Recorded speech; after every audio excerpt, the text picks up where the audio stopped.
Greetings and salutations. Welcome to Knife Chats with Tobias. Okay, welcome back to slip joints for the modern folder crowd again. And I will remind you once again, this is from the point of view of a person who has carried slip joints most of his life and has very few modern folders. If I was talking to modern folders for the slip joint crowd, I don't think I would have the right amount of experience with it, because really, seriously, this is about it. This is the Spyderco Para 3. That's pretty much it. I can actually Spidey flick this when I'm not sitting down in front of a camera. But really, that's my experience with the modern folder. I know a whole lot more about slip joints than modern folders. The knife you're seeing here is a Swiss Army Tinker, and that's because the video today is going to be on slip joint knives with tools for the modern folder.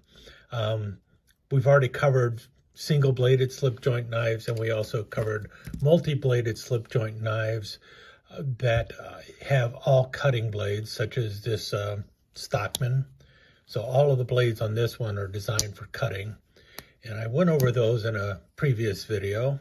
Sheep foot blade, spay blade, and the first blade you saw was a very long clip blade.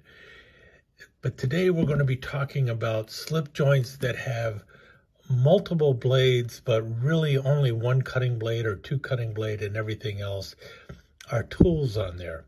Now, I already also talked a little bit about three knives that, or three kind of things that modern folder crowds already carry. And one of them is the Swiss Army Tinker.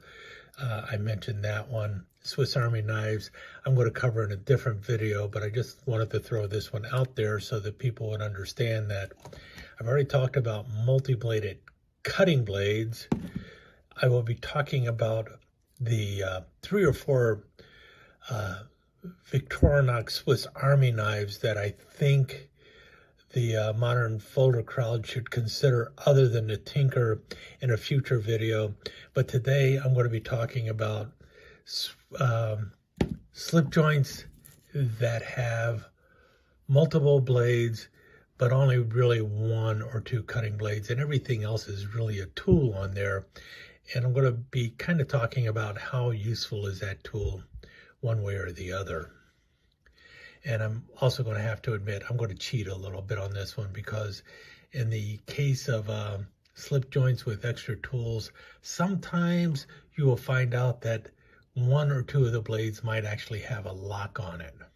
Okay, let's get started, and I'm going to break out the most obvious one, and that is because this is the one that is closest to a Swiss Army knife. This is one by Camillus. This is one that you're not going to find laying around anymore. You'll find it on the secondhand market and such. But the camp knife or the scout knife is really not a bad option. A lot of people don't like the bail. You can always remove that. They do make a few models without a bail also. Most of the ones you find currently being made are made in China. That is something you need to, if that's a problem for you, well, you know, I don't know what to tell you. Look on the secondhand market for USA made ones. You can find a Camp King, which is a kind of a really an inexpensive version of these. They go for $15, $20. I would strongly urge spending a little bit more money and grabbing one of the USA made knives other than a Camp King, something by Camillus or something like that, that have more solid handles and everything else. They will last a little bit longer. The blades you find on here, you got the can opener. You may or may not like a can opener. We'll talk a little bit about other uses for the can opener that the modern folder guy might want to consider. The other thing you have here is the cap lifter and the screwdriver blade. You have the main blade. Obviously, there is a main blade. They typically will look like this. It'll be a spear point, sometimes called a drop point. Sometimes you'll see a clip blade on these, but mostly this is the style blade that you're going to find on it. Your basic blade. Older ones will have carbon steel. Some of them will be in stainless. If you're looking at the older ones, getting a newer one, I would recommend the Rough Rider Camp King line or the other Rough Rider Scout knives that are out there. Other blade you have on here is the Punch or All. I find this extremely useful. I use them a lot. If you're not someone who's drilling into wood or making holes, you may not need this that often. They're typically not extremely sharp or anything, and they're really designed for drilling. They save the tip of your blade. I find them useful. I start a lot of screws, and I use the punch to actually drill a little bit of a hole in the wood to get my screws started, and then I can easily screw them in. So that's why I like the punch blade. Other people, not so much, but I do find them useful for poking holes. As for the can opener, I get it. How often do you have to open a can? Probably not that often, but you do open a lot of boxes and such, and that's where the can opener will come in handy because, well, they are sharp, and they will cut through the tape on a box, and just cut along the top, and they don't go in too deep or anything, so you don't have to worry about going in deep, damaging anything on the inside of the box. So that's why I think the can opener is still somewhat relevant. Are you going to use it all the time? Depends on how many boxes you open, but I find it a good box opener. You can also, though I don't know if anyone else is ever going to need to break a shackle or not, but you can break a shackle with the can opener. I've shown this before. Just slip it in there and you can push and loosen it up. You could probably do the same thing with like butterfly screws or something like that. And obviously if you can loosen it, you can tighten it. Not really what they're designed for, but it will work. So you can tighten shackles with it if you need to. And obviously you can open a can with it. So can opener might be something you would find useful on a Scout knife. Those are also found on the Tinker. And I'm sure if you're not using them on the Tinker, you may not want to use them on a Scout knife either. The cool thing about the typical Scout knives, now there's different lengths of screwdrivers that come with these. If you can find some of the ones with the longer screwdriver, I like those a whole lot better than the shorter screwdrivers. If you served in the military or something, or you just have a likeness for the military, then you might want to look around for, the milk knife, the MIL-K818. Basically the same as a Scout knife. The only difference is it's all metal and construction. You still got the can opener, still got the screwdriver with the cap lifter. Do you use a cap lifter? Maybe, maybe not. And then you also still have the punch on these. I like the punch on these better than a lot of the ones you find on Scout knives. Has a very good point on it. I use these typically more than the other ones, and obviously the main blade. Basically an all steel construction Scout knife. Now, the cool thing is with these, if you want to see if you like them or not, there is one out there that is made in China by Marbles. They go for about $8, $9, which is a really low price. And you could actually grab one of these and see if it's going to work for you or not. The problem I have noticed with the Marbles one is the cap lifter is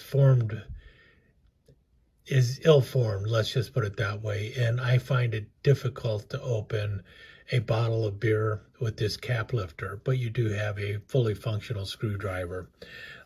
Also, I would say that this punch is not as good as the punch that you find on the old Camillus and Imperial milk knives.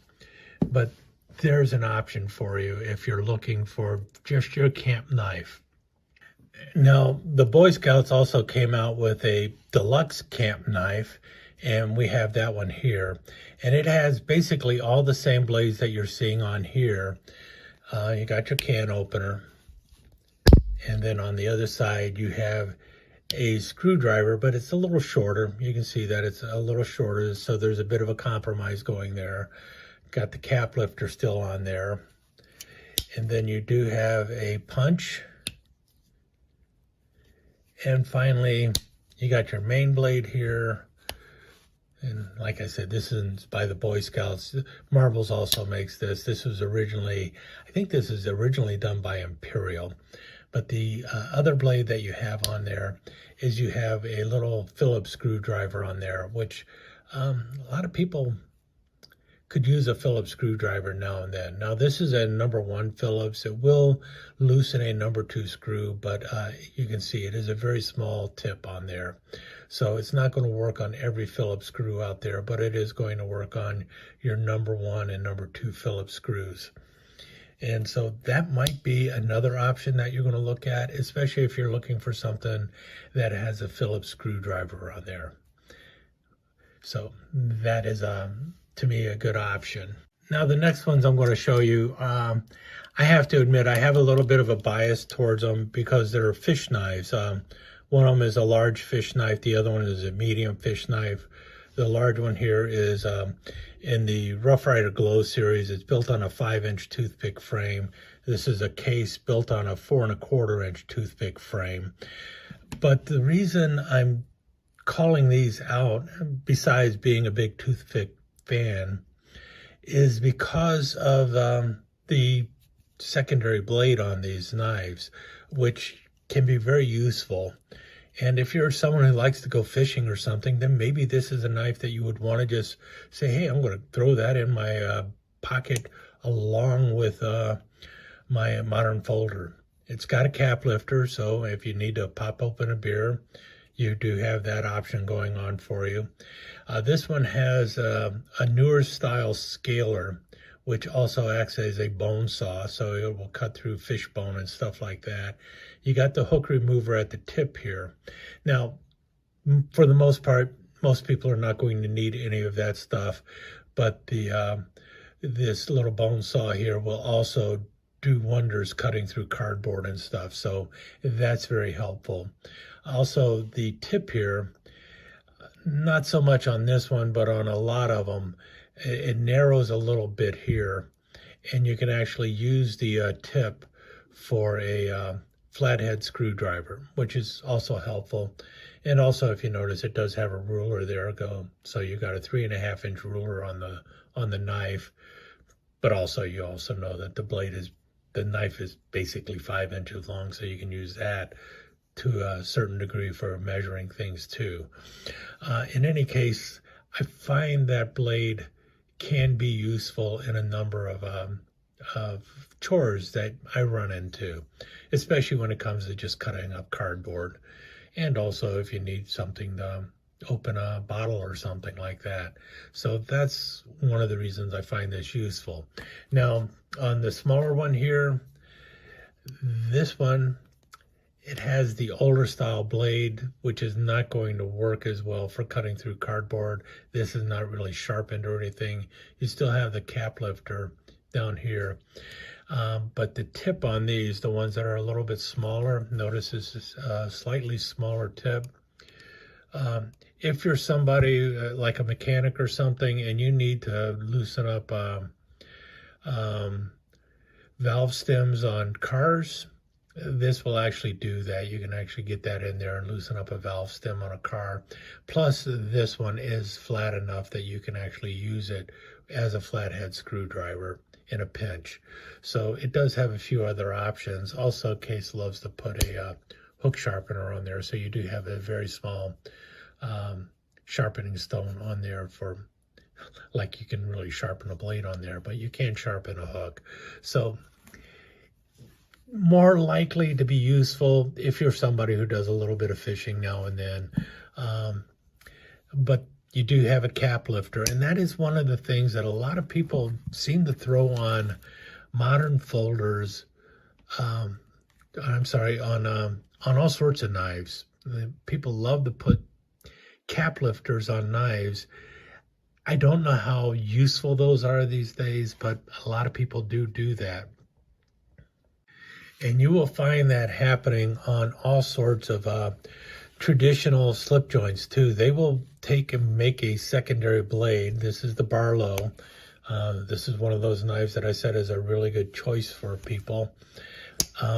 This one happens to have a secondary blade that is a cap lifter. Now, the tip here often will be like a cap lifter screwdriver. This one is not a cap lifter screwdriver.